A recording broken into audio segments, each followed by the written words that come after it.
Dreaming of a legal career that make a difference? The Indian Army is hiring legal research associate now.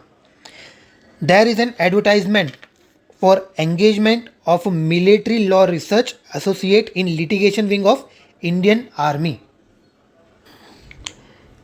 Total 26 vacancies available है Indian army के litigation wing के अंदर।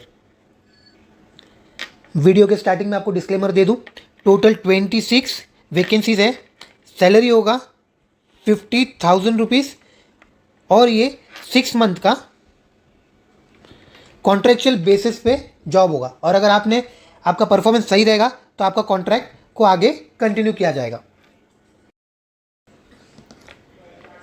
इस video के अंदर हम लोग देखेंगे करके कौन कौन पर्सन है, कौन कौन एडवोकेट है जो इस फील्ड के लिए एलिजिबल है, क्या क्या क्राइटेरिया है, सैलरी और फॉर्म कैसे फिलिंग करना है, कहाँ पे अप्लाई करना है, कौन कौन से सिटीज़ में इसके वैकेंसीज है, उसके बारे में हम लोग डिटेल में देखेंगे। So let's begin with the detail. Litigation wing of Indian Army offers exciting opportunity to aspiring legal professional to associate with the litigation work of Indian Army on varied subject to service and administrative law, to work closely with the men and women in uniform and gain experience in all round litigation work। ठीक है, litigation work of Indian army है। यहाँ पे uniform में आपको रहना है और यूनिफॉर्म में रह के आप काम करोगे in all round litigation work. ठीक है, साथ ही में application on the prescribe format are invited from Indian nationals to work as military law research associate in litigation wing of Indian army on contractual basis at various places within the country. अब जब यहाँ पे बात कर रहे हैं तो सबसे बड़ी चीज़ ये कॉन्ट्रेक्चुअल बेसिस पे होगा ये, और इंडिया के बहुत सारे सिटीज़ के अंदर वैकेंसीज है। प्लस इसके लिए कोई भी एग्ज़ाम नहीं है, नो एग्ज़ाम। ठीक है, आपका जो क्राइटेरिया है वो अगर आप एलिजिबल हो उसके लिए तो आप तुरंत अप्लाई कर सकते हो और इसका स्क्रीनिंग के थ्रू आपका आगे का कॉल आएगा। तो लेट्स डिस्कस एसेंशियल क्वालिफिकेशन, कौन कौन से क्वालिफिकेशंस नेसेसरी है। ठीक है, तो number 1, a graduate degree in law with minimum aggregate of 55% marks. ठीक है, किसी भी रिकॉग्नाइज्ड इंस्टीट्यूशन या फिर आप किसी बार काउंसिल में रजिस्टर हो उसके थ्रू पता चलना चाहिए कि आपको कितने टोटल 55% आपके एलएलबी की डिग्री में, चाहे वो 3 इयर्स एलएलबी कोर्स हो चाहे वो 5 इयर्स बीए एलएलबी का कोर्स हो, उसके अंदर आपका टोटल एग्रीगेट 55% आना चाहिए। ठीक है, उसके बाद minimum experience of 2 years as an advocate, research associate, legal assistant in a court of law और एनी गवर्नमेंट ऑफिस और रेप्यूटेड लॉ फर्म और in any office of reputed advocate. इसका मतलब ये है कि जब भी जिस भी ईयर में आपने अपना बार काउंसिल का रजिस्ट्रेशन करवाया रहेगा, सनद लिया रहेगा और सनद लेके आपने 2 साल का प्रैक्टिस कर लिया है, चाहे वो किसी एडवोकेट के अंडर हो, किसी फर्म में हो, एसोसिएट में हो या खुद का भी प्रैक्टिस अगर आप कर रहे हो, तो आपको 2 साल का एक्सपीरियंस आ जाना चाहिए। अब इसका पॉइंट ये है करके 2 साल आप कब से काउंट करोगे।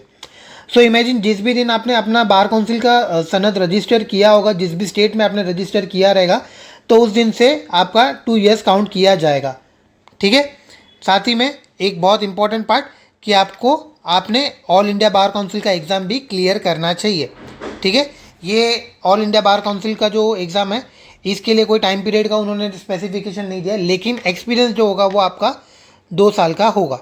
ठीक है, 3 मेन क्वालिफिकेशन, पहला ग्रेजुएशन, बीए एलएलबी या फिर एलएलबी 5 इयर्स कोर्स या 3 इयर्स कोर्स, उसके अंदर 55% होने चाहिए आपके, 2 साल का एक्सपीरियंस होना चाहिए आपको और साथ ही में AIB का एग्ज़ाम आपने क्लियर किया होना चाहिए।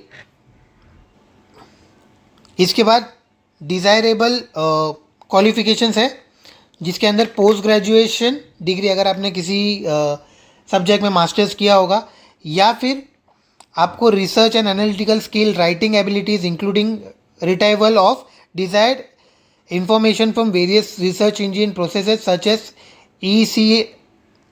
ESCR, Manupatra, SCC Online, LexisNexis, west law etcetera, ये किसी भी वेबसाइट के थ्रू अगर आपको रिसर्च या फिर लॉ रिसर्च या फिर केस स्टडी निकालना या केस लॉ निकालना, इसका काम अगर आता होगा, साथ ही में must have a good knowledge of operational of computers and skill of using common software in use like MS office etcetera. अगर आपने अभी ये जो डिज़ायरेबल क्वालिफिकेशन है इसके अंदर ऐसी बात है करके अगर आपने किया होगा तो भी ठीक है, नहीं किया है तो भी ठीक है, लेकिन अगर आपने किया है तो आपको थोड़ा प्रेफरेंस थोड़ा सा ज़्यादा मिलेगा। जैसे कि अगर आपने मास्टर्स कर रखा है, दूसरा ये सारे जो ऑनलाइन वेबसाइट्स है या फिर सॉफ्टवेयर है जहाँ पे आपको रिसर्च वर्क होगा या फिर स्किल्स होंगे जहाँ से आप केस लॉ निकाल सकते हो, वो अगर आपको आता रहेगा, साथ ही में अगर कॉमन सॉफ्टवेयर वर्क्स रहेंगे जैसे कि कंप्यूटर का हमारा MS ऑफिस ये सब वर्क यूज़ करने आता रहेगा, तो एक बेनिफिट होगा आपको। क्वालिफिकेशन के बाद हम देखते हैं disqualification. must not be engaged or appointed elsewhere on honorarium payment basis or otherwise should not have been involved in any criminal cases whether convicted or against whom a criminal investigation is going on or name as accused in an FIR or must not be facing any disciplinary proceeding before the Bar Council of India, Bar Council of any state or institution or any other authority। इसका मतलब ये है कि अगर आपका कहीं पे payment चालू है, यानी आप कहीं पे जॉब पे है या कहीं पे एंगेज है जॉब पे, तो आप यहाँ पे अप्लाई नहीं कर सकते हो। दूसरा, अगर आपके अगेंस्ट कोई क्रिमिनल केस चल रहा है, कन्विक्टेड हो या क्रिमिनल इन्वेस्टिगेशन चल रहा होगा या FIR रजिस्टर हुआ रहेगा तो भी आप अप्लाई नहीं कर सकते हो। और अगर आपके अगेंस्ट कोई भी डिसिप्लिनरी प्रोसीडिंग्स चलती होगी किसी भी बार काउंसिल के अंदर, चाहे बार काउंसिल ऑफ इंडिया हो या किसी स्टेट बार काउंसिल के अंदर या इंस्टीट्यूशन या फिर अथॉरिटी के सामने, तो भी आप यहाँ पे अप्लाई नहीं कर सकते हो। अब हम बात करते हैं टोटल नंबर ऑफ वैकेंसीज। तो टोटल 26 वैकेंसीज है, जहाँ पे न्यू दिल्ली के अंदर ही 11 वैकेंसीज है, चंडीगढ़ के अंदर 4, लखनऊ के अंदर 4, यानी टोटल 19 यहीं पे हो गए। इसके बाद चेन्नई, जबलपुर, जयपुर, जम्मू, कोलकाता, कोची एंड मुंबई, ये सारे सिटीज़ में एक एक वैकेंसीज अवेलेबल है। अब टोटल आपको सैलरी कितनी मिलेगी? टोटल सैलरी होगी आपकी 50,000 रुपीज़ पर मंथ। इसके साथ आपको कोई भी दूसरा अलाउंस नहीं मिलेगा, ठीक है। टर्म्स एंड कंडीशंस समझ लेते हैं। Terms and conditions, the military law research associate, ये जो है पोस्ट है ये प्योरली कॉन्ट्रेक्चुअल बेसिस पे है और ये 6 महीने के लिए होगी और इसके आगे एक्सटेंशन भी हो सकता है, लेकिन वो आपके परफॉर्मेंस के ऊपर और अप्रूवल के ऊपर डिपेंड करता है करके आपको कंटिन्यू करना है या नहीं करना है। प्लस इसमें मेंशन किया है the military law research associate program is neither an employment nor an assurance of any employment with the litigation wing or any other section of the JAGS department or any branch director department of Indian Army or Ministry of Defense nor for continuance beyond the period of the engagement। यानी कि अगर आपने इस post के लिए apply किया तो इसका मतलब ये नहीं कि आप जैग या इंडियन आर्मी के किसी भी डिपार्टमेंट के लिए आपको आगे चुना जाएगा। ये प्योरली कॉन्ट्रेक्चुअल बेसिस पे होगा ये जॉब 6 महीने के लिए, और इसके आगे आपका अगर परफॉर्मेंस सही रहेगा, सेटिस्फैक्ट्री रहेगा, तो आपको कंटिन्यू आगे करने मिलेगा। प्लस ये एक फुल टाइम प्रोग्राम है और फिजिकली आपको अटेंड करना है। And the military law research associate are not permitted to pursue any other work during the tenure of the engagement in case the military law research associate parallelly pursue some academic program it will be based on an understanding that the grant of leave of absence for exam etcetera can not be granted. ठीक है, आप जब इस programme के अंदर आप enrol हो जाते हो, अगर आपको जॉब मिल जाती है यहाँ पे, तो आप इसके साथ कोई भी दूसरा जॉब नहीं कर सकते, कोई भी दूसरा जॉब या कोई भी एकेडमिक परस्यू नहीं कर सकते आप, ठीक है। और थर्ड पॉइंट है इसका, the working hours for the military law research associate shall be the same as for the office of which he she is assigned and also shall be subject to order of the supervising officer in case of necessary as satisfied by the supervising officer. A military law research associate may be required to attend office even on Sunday holidays and shall not be paid for periodic of unauthorized absence. तो इनका जो working hours होगा, military law research associate का जो working hours होगा वो regular होगा, जो उनको असाइन किया गया रहेगा, और साथ ही में संडेज़ को और हॉलीडेज़ को भी अगर ज़रूरत पड़ा तो आपको वहाँ जाना पड़ सकता है। प्लस अगर आपने अनऑथराइज एब्सेंस अगर आपने किया, छुट्टी ली है, तो उसका भी आपको पेमेंट नहीं मिलेगा। Next point, military law research associate shall follow the rules and regulation which are in general applicable to the staff working in the office. जो भी बाकी सब स्टाफ के लिए भी जो रूल्स एंड रेगुलेशन होगा वो भी आपको फॉलो करना होगा। उसके बाद है should a military law research associate desire to discontinue and leave the program midway, she will be required to give an advance written notice of at least 10 working days। अगर आपको जॉब नहीं जम रहा है या due to any other reason आप अगर job discontinue करना चाहते हो तो आपको 10 दिन पहले, एटलीस्ट 10 दिन पहले आपको वहाँ पे एडवांस में रिटर्न नोटिस देना पड़ेगा। ओके, इसके बाद है Military Research Associate can avail leave of absence subject to prior approval for a maximum of 15 days during the engagement. In case of emergency, verbal approval of the supervising officer will be obtained for leave।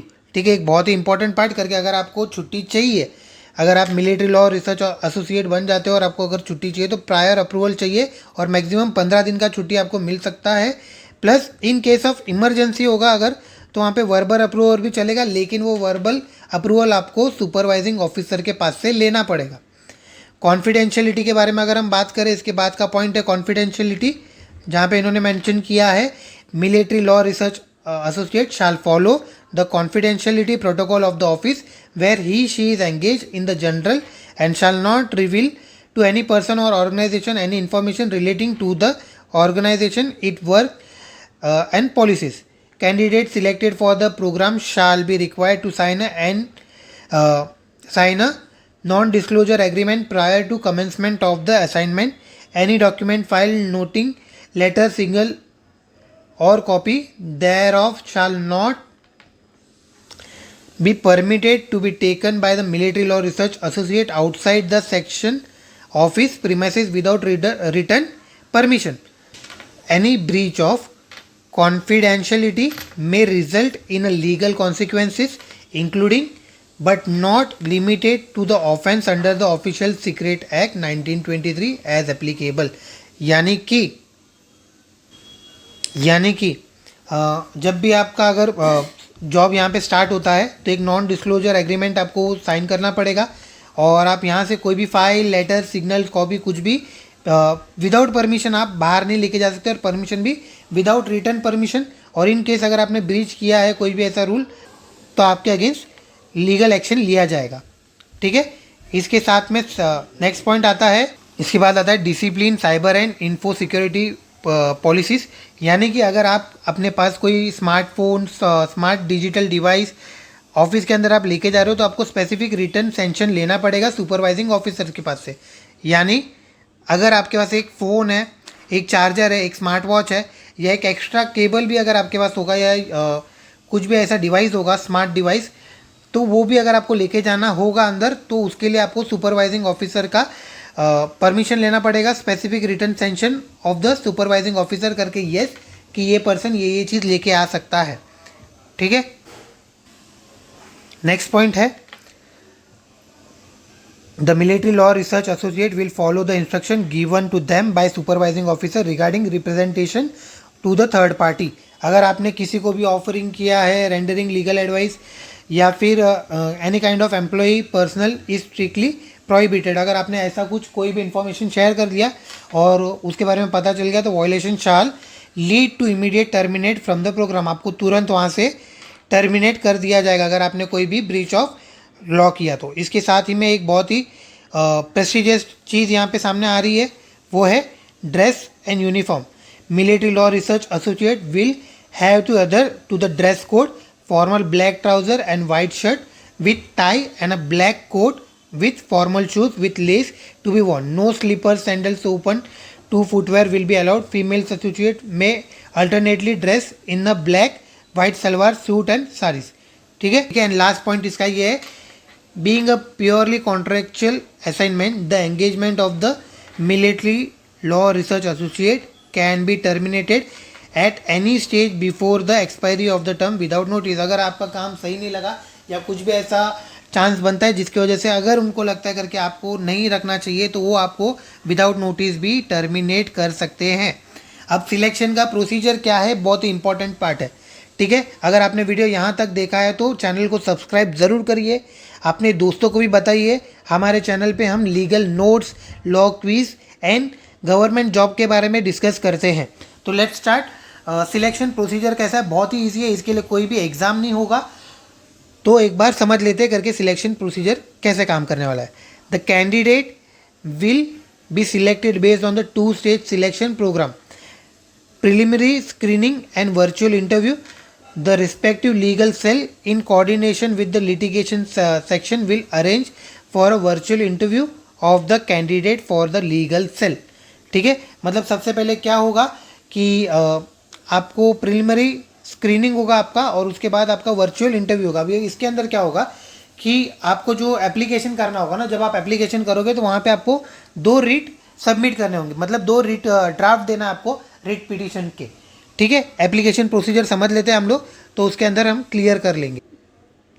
Candidate desirous of working as a military law research associate can forward the application form annex to this advertisement duly filled along with 2 draft of writ petition on any subject pertaining to service matter via email to apply for millawassociate@gmail.com with the subject application for military law research associate at name of the place latest by 31st May 2025।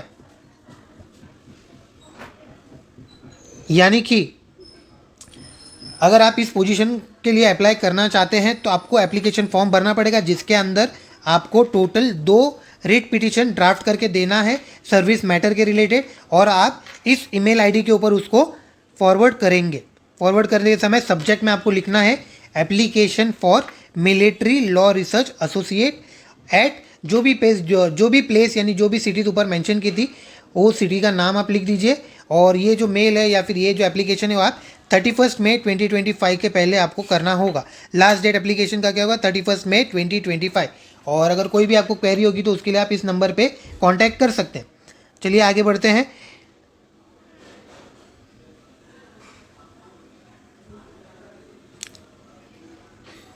Form कैसे fill होगा आपका, form के अंदर आपको लिखना है सबसे पहले यहाँ पे preferred place of engagement, first preference, second preference, third preference, जो भी सिटीज़ है उसके बारे में आपको मेंशन करना है।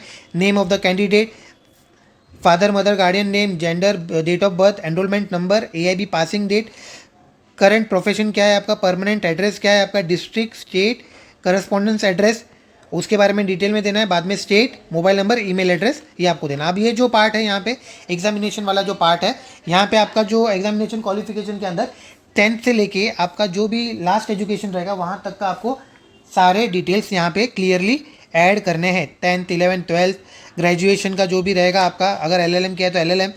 AIB यहाँ पे मेंशन नहीं करना है, AIB यहाँ पे मेंशन नहीं करना है, क्योंकि आपको अगर आप AIB क्वालिफाइड है तो उसका सर्टिफिकेट आपको वहाँ पे अटैच करके देना होगा, ठीक है। और वर्क एक्सपीरियंस ऐसा रहेगा, अगर आपने किसी ऑर्गेनाइजेशन के अंदर, इंस्टीट्यूशन, फर्म या कहीं पे भी अगर आपने प्रैक्टिस किया होगा तो कितने टाइम के लिए किया है, कैसा काम किया है और कौन से इंस्टीट्यूशन में आपने काम किया है वो आप मेंशन करो, कितने समय के लिए क्या है, कैसा है। और इन केस अगर आपने इंडिविजुअल वर्क किया है तो उसके बारे में भी बता सकते हो, ठीक है। और उसके बाद आपको एक डिक्लेरेशन यहाँ पे फॉर्म फिल करना होगा, सिग्नेचर देना है आपको, और इस तरह से आपका एप्लीकेशन कंप्लीट करके आपको सबमिट करना है। एप्लीकेशन आप सबमिट करोगे इस ईमेल एड्रेस के ऊपर। एक बार मैं इसको फिर से क्लियर कर देता हूँ आपके लिए। इस ईमेल एड्रेस के ऊपर आपको एप्लीकेशन करना है, और लास्ट डेट इसका एप्लीकेशन का है 31 मई 2025। ऐसे ही इंटरेस्टिंग जॉब के लिए या फिर इंटरेस्टिंग वैकेंसीज़ के लिए हमारे चैनल को ज़रूर सब्सक्राइब करिए, अपने दोस्तों के साथ शेयर करिए और जल्द से जल्द इस जॉब के लिए अप्लाई करिए।